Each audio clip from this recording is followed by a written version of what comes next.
अस्सलाम वालेकुम नाज़रीन, आप देख रहे हैं GS news program to the point के साथ मैं हूं आपका मेज़बान बिलाल रज़ा। और अल्हम्दुलिल्लाह जीएस न्यूज़ ने अपनी नशियात का जो है बाकायदा आगाज़ कर दिया है, पाकिस्तान से भी, यूके से भी और अल्हम्दुलिल्लाह लाहौरी डेरे से आप इस वक़्त जो है हमें बराह रास्त देख रहे हैं। और आज के प्रोग्राम में हम बात करेंगे ओवरऑल पाकिस्तान और इंडिया के जो हमारा पड़ोसी मुल्क है, करंट अफ़ेयर्स के हवाले से, कोविड की सूरत-ए-हाल के हवाले से कि इंडिया ने जो है वो कोविड पे कैसे कंट्रोल किया है। तो आज हमारे साथ प्रोग्राम में लाइव होंगे डॉक्टर अभय कुमार, जिनका ताल्लुक जो है वो इंडिया से है। अस्सलाम वालेकुम। वालेकुम सलाम। जी, जी बिलाल साहब आपका बहुत-बहुत शुक्रिया और जीएस टीवी का भी शुक्रिया कि आपने मुझे मौका दिया यहाँ पे अपनी बात रखने के लिए। जी, शुक्रिया। डॉक्टर साहब पहले-पहले तो ये बताइएगा कोविड की क्या सूरत-ए-हाल है इंडिया के अंदर?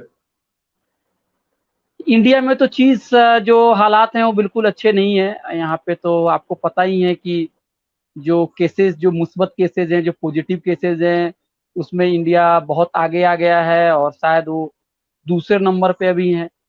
तो अच्छी हालत तो नहीं है और आपको भी पता है कि बड़े-सग़ीर में जिस तरह से हमने हेल्थ इंफ्रास्ट्रक्चर पे जो सेहत-ए-अम्मा है उसके ऊपर जिस तरह से हमने लापरवाही की उसके उसकी जो हमारी ज़िम्मेदारी सरकार की थी उसके तईन, उन्होंने उसको बिल्कुल उससे आँखें मूंद ली रखी थी और उनको लगता था कि जो प्राइवेट शोबे के जो लोग हैं वही लोगों की फलाह और बहबूद करेंगे लेकिन ऐसा हुआ नहीं। जो भी कुछ हो रहा है वो सरकारी अस्पताल के ज़रिए ही हो रहा है। तो सूरत-ए-हाल तो जो है अभी बिल्कुल भी मायूस-कुन है, बिल्कुल भी बहुत ही अच्छी नहीं है। जी। पाकिस्तान के हवाले से अगर बात कीजिए तो पाकिस्तान ने जो है इस हवाले से तमाम तो सूरत-ए-हाल पे जो है ज़बरदस्त तरीके से कंट्रोल आउट किया है और पीटीआई की गवर्नमेंट ने जो इन हालात के अंदर मईशत की जो बड़ी डामाडोल थी और कोविड की वजह से भी काफ़ी लॉस हुआ गवर्नमेंट को। तो इन हालात के अंदर पाकिस्तान की गवर्नमेंट ने तो काफ़ी हद तक काबू पा लिया, लॉकडाउन भी जो है वो खत्म कर दिया गया है। इंडिया के अंदर जो हम न्यूज़ वगैरह सुन रहे हैं तो इंडिया के अंदर काफ़ी हालात नासाज़गार है, वहाँ पे हमारी मुसलमान कम्युनिटी भी काफ़ी तादाद में है। तो ओवरऑल गवर्नमेंट की तरफ से क्या एफर्ट्स की जा रही है वहाँ पे? देखिए साहब, अब पाकिस्तान के बारे में आप इतने एतमाद के साथ कह रहे हैं कि वहाँ पे गवर्नमेंट ने बहुत कुछ कर दिया, तो अब आप ज़्यादा जानते हैं। लेकिन देखिए, होता क्या है कि चाहे वो हिंदुस्तान हो या पाकिस्तान हो, सूरत-ए-हाल हेल्थ इंफ्रास्ट्रक्चर की वही है। जो आवाम आवाम के जेब से तो टैक्स ले लेते हैं, पैसे ले लेते हैं, लेकिन वो जो एजुकेशंस का जो सेक्टर है, जो तालीम का है, जो सेहत-ए-अम्मा का है, जो रोज़गार हैं, इन पे इनका बहुत ज़्यादा ज़ोर नहीं है और वो सारी की सारी जो हुकूमतें हैं ज़्यादा कमोबेश से सारे के सारे निजी कार्य जिसको हम कहते हैं ना प्राइवेटाइज़ेशन की तरफ जा रहे हैं, जिसके जेब में पैसा है, उन्हीं का इलाज हो पाएगा और गरीब आदमी जो हैं, गरीब-गुरबा जो लोग हैं, वो अस्पतालों के धक्के खा रहे हैं। अब आप देखिए कि हमारे मुल्क में और आपके मुल्क में कितना पैसा जो है असलहा के ऊपर खर्च किया जाता है, कितना पैसा हम अपनी आर्मी के ऊपर खर्च करते हैं और कितना पैसा तालीम के लिए खर्च किया जाता है। और आपको ये भी आपको मालूम होगा कि लॉकडाउन की वजह से उन्होंने कंट्री हमारे मुल्क में क्या किया उन्होंने रातों-रात उन्होंने पूरे मुल्कगीर सतह पे उन्होंने लॉकडाउन लगा दी, लोगों को कोई रोज़गार नहीं मिला और जो मज़दूर, जो कामगार लोग हमें कमा के खिलाते हैं, चाहे आपके मुल्क में हो, चाहे मेरे मुल्क में हो, उनको 2 वक़्त की रोटी और रोज़ी देने के लिए और उनको 2 वक़्त का खाना देने के लिए सरकार ने अपने जो मुँह है ना, मुँह फेर लिए उसके बाद। फिर बड़ी तादाद में जो मुहाजिरीन थे, उन लोगों को मतलब अपने-अपने रियासतों में लौटना पड़ा, रेल की सर्विसेज़ पूरी तरह से बंद रहीं, बसेज़ बंद रहीं और उनकी वजह से उनको पैदल हज़ार-हज़ार किलोमीटर उनको पैदल जाना पड़ा और ज़्यादातर आपको भी पता है कि जो बड़े-बड़े शहरों में हमारे यहाँ जो काम करने वाले लोग हैं, वो बिहार, उत्तर प्रदेश, आपको मध्य प्रदेश, झारखंड इन जैसे जो स्टेट्स हैं वहाँ से आते हैं जहाँ पे इतने सारे मौके नहीं है नौकरी के। इन लोगों के साथ बड़ा बुरा हुआ और आपको पता है कि हमारी अवाम जो का मतलब ये बताइएगा जी। अवाम का क्या रिएक्शन है? अवाम कैसे बिहेव करी गवर्नमेंट के साथ? जी, इस अवाम में तो ज़बरदस्त गम-ओ-गुस्सा है लोगों को लेके कि भाई सरकार ने तो बहुत ज़्यादा नहीं किया है।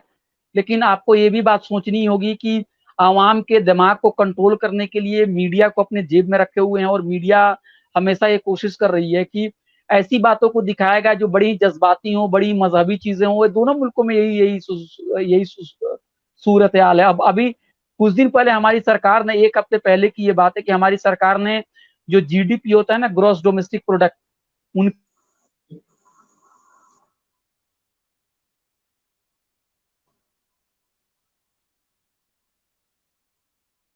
डॉक्टर साहब आपकी आवाज़ नहीं आ रही।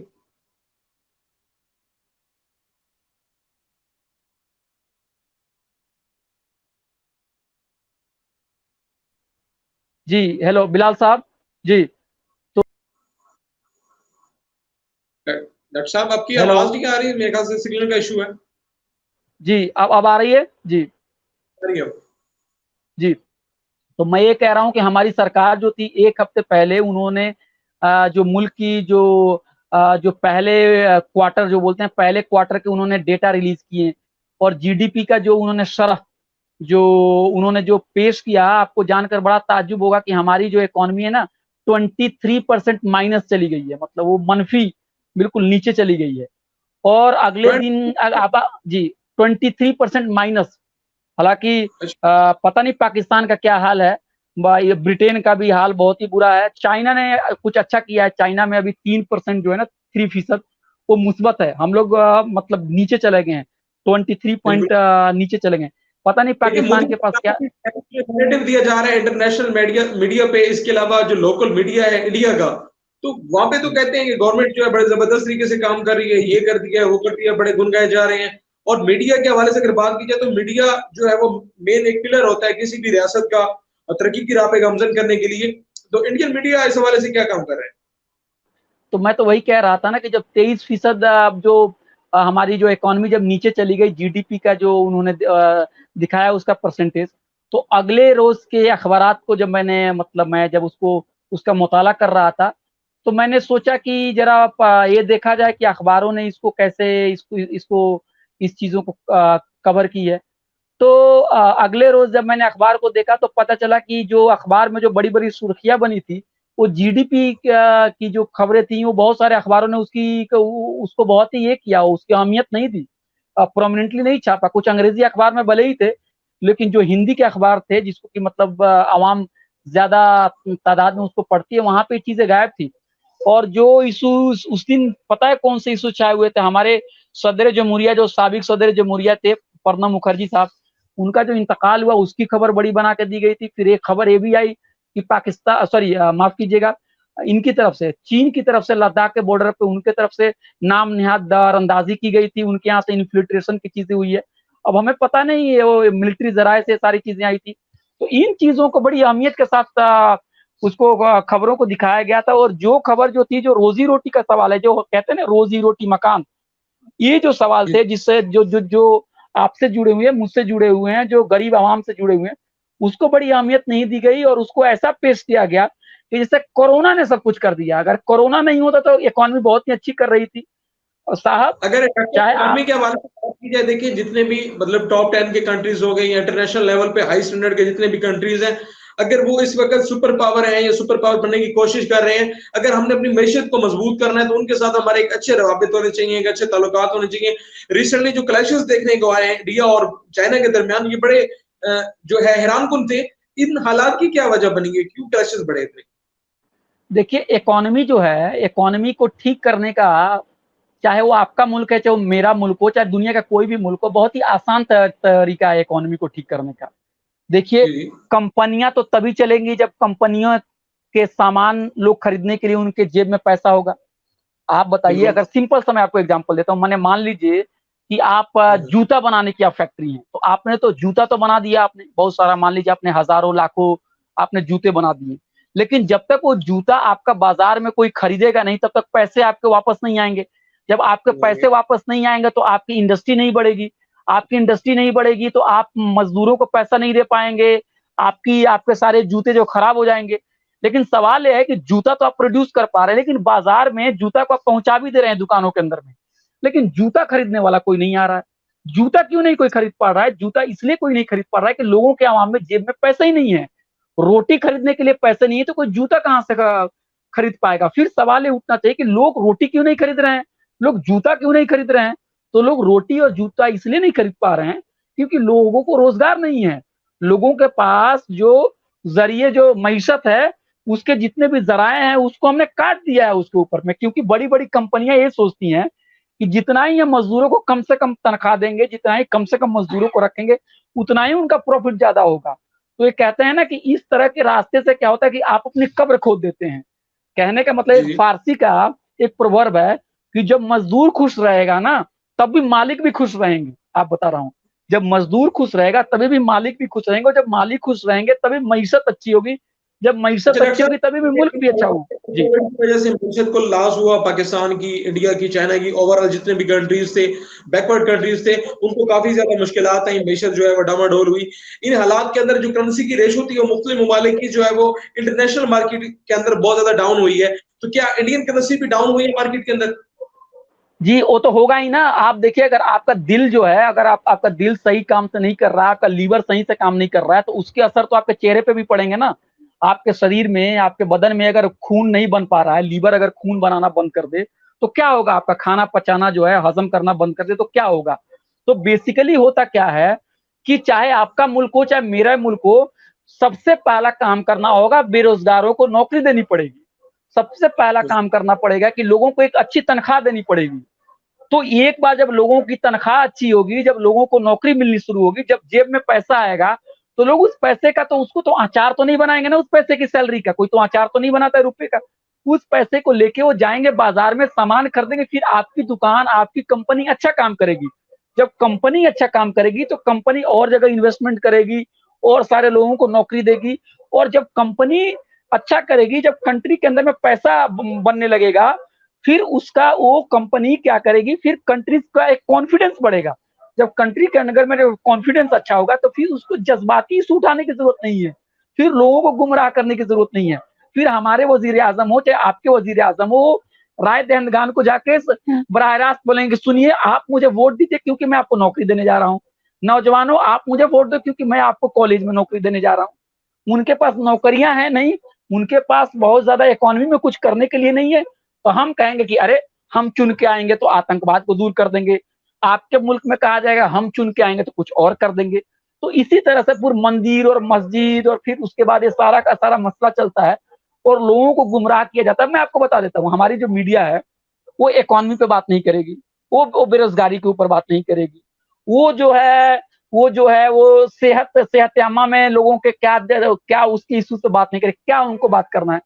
उनको बात करना है कि एक बाहरी, एक खारजी ताकत है जो हिंदुस्तान के ऊपर एक खतरा बनकर आई हुई है, एक मंदिर और मस्जिद का इशू है, ये इशू। जी, इंटरनेशनल जितने भी कंट्रीज हैं उनको डिफेंड करने के लिए अपने इंटरनेशनल कंट्रीज के जितने भी मतलब यानी कि ग्रुप है उनके अंदर अपने आप को डिफेंड करने के लिए वो मीडिया का सहारा लेते हैं। मीडिया के जरिए जो है वो पेड कंटेंट चलवाते हैं, पेड प्रोग्राम्स करवाते हैं ताकि जो मीडिया पे हम डिफेंड करें अपने आप को और इंटरनेशनल मार्केट के अंदर या इंटरनेशनल कंट्रीज के अंदर जो हमारा एक अच्छा इमेज जाए और हम बताएंगे जी हमारी मैशत ठीक है, हमारे मुल्क के अंदर कोई बेरोजगारी नहीं है, ताकि अपने आप को एक पावर यानी कि पावर के तौर पे शो करें। इन हालात के अंदर कोविड की वजह से काफी ज्यादा लॉस हुआ इंडिया के अंदर, जैसे कि आपने बताया करेंसी बहुत डामाडोल हुई है इंडिया की भी। तो आप जीएस न्यूज के प्लेटफॉर्म से आपकी मतलब वहाँ पे अपने इलाके के अंदर एक फैन फॉलोइंग होती है, आप भी एक फोकल पर्सन के तौर पे हैं इंडिया से, तो आप जीएस न्यूज के प्लेटफॉर्म से अपने फॉलोअर्स को और जीएस न्यूज के फॉलोअर्स को क्या मैसेज देना चाहेंगे कोविड के हवाले से? देखिए आपके न्यूज चैनल से बिलाल साहब, आपके और जीएस टीवी से मैं यही गुजारिश करूंगा कि जो न्यूज आपको बड़ी आसानी से मिले वो न्यूज नहीं है, वो एडवर्टीजमेंट है। जो न्यूज आम गरीब इंसान को, अगर आप उनको अपने सामने रख के उनके नुक्ते नजर से जो चीजें अगर आप दिखाएंगे वही न्यूज है। हमें इलाकाई जो तासुब है इससे ऊपर उठने की जरूरत है, हमें जात बिरादरी के का जो तासुब है उससे ऊपर उठने की जरूरत है, हमें जो जिनसी तासुब है उससे ऊपर उठने की जरूरत है, हमें मजहबी तासुब के ऊपर उठने की जरूरत है। और चाहे आपका मुल्क है चाहे मेरा मुल्क है, जो गरीब तरीन आवाम जो है, जो मजदूर है, जो कामगार हैं, जो वहाँ के अकलियत है, जो वहाँ के महरूम तबकात हैं, जो वहाँ के खवातीन हैं, उनके बारे में अगर हम बात करेंगे वही सही में जर्नलिज्म है, वही सही में सहाफत है। अगर हम नेताओं के चक्कर में पड़ेंगे, सियासतदानों के चक्कर में पड़ेंगे, वो न्यूज नहीं है, वो एडवर्टीजमेंट है। प्लेटफॉर्म से आपको ये चीजें बेहतरी के तौर पे नजर आएंगी और हम जो है हकीकी मानों में जो है वो पब्लिक की जो है वो तर्जुमानी करेंगे। मैं ये चाह रहा था कि आप एक पब्लिक मैसेज डिलीवर करें थ्रू जीएस न्यूज, ताकि आपकी जो फैन फॉलोइंग है या हमारे जीएस न्यूज के फॉलोअर्स हैं उन तक कोविड के हवाले से एक पब्लिक मैसेज पहुंच जाए। मेरा पब्लिक मैसेज यही है कि हम सब लोगों को चाहे जीएसटीवी हो, चाहे बिलाल साहब हैं, चाहे अभय कुमार हो, हम सारे हमारे साथियों को एक मोहब्बत का और अमन का सफीर बनना होगा। और हमें ये याद रखने की जरूरत है, जब आवाम खुशहाल रहेगी तभी भी कारोबारी भी खुशहाल रहेंगे और तभी भी ये मुल्क भी खुशहाल रहेगा। इसलिए सबकी खुशहाली में ही हमारी खुशहाली है और हम उम्मीद करते हैं कि जीएसटीवी जो है इसी तरह से अमन, मोहब्बत, हम-आहंगी, खैर-सगाली का जो पैगाम है, इसी तरह से बैनुल-अक़वामी सतह पे, बर-ए-सग़ीर में हर तरफ इसको फैलाता रहेगा और आपका बहुत-बहुत शुक्रिया। जी। बहुत-बहुत शुक्रिया आपका, आज आप लाइव जी, कॉल पे आए, आप जी, जी, मीडिया के जी, जी, आदाब, जी, जी, जी, ठीक, जी, इंशाअल्लाह ताला बहुत जल्द एक नए प्रोग्राम के साथ आपकी खिदमत में हाजिर होंगे, तब तक के लिए दीजिए इजाज़त। और जीएस न्यूज़ के जितने भी फॉलोअर्स हैं, उनके लिए मैसेज है कि अल्हम्दुलिल्लाह जीएस न्यूज़ ने इंटरनेशनल लेवल पे, इंटरनेशनल मार्केट के अंदर जो है वो अपनी सर्विसेज़ का आगाज़ कर दिया बाकायदा से। और लाहौर के हवाले से बात की जाए तो पूरे पाकिस्तान से जो है वो लाहौर से, लाहौरी डेरा से जो है वो बहराज नशरियात जो है नशर की जा रही हैं। इंशाअल्लाह ताला मज़ीद एक नए प्रोग्राम के साथ बहुत जल्द आपकी खिदमत में हाजिर होंगे, तब तक के लिए दीजिए इजाज़त। देखते रहिए जीएस न्यूज़। मज़ीद तफ़सीलात के लिए विज़िट कीजिए हमारा official Facebook page GS news UK. Allah हाफ़िज़।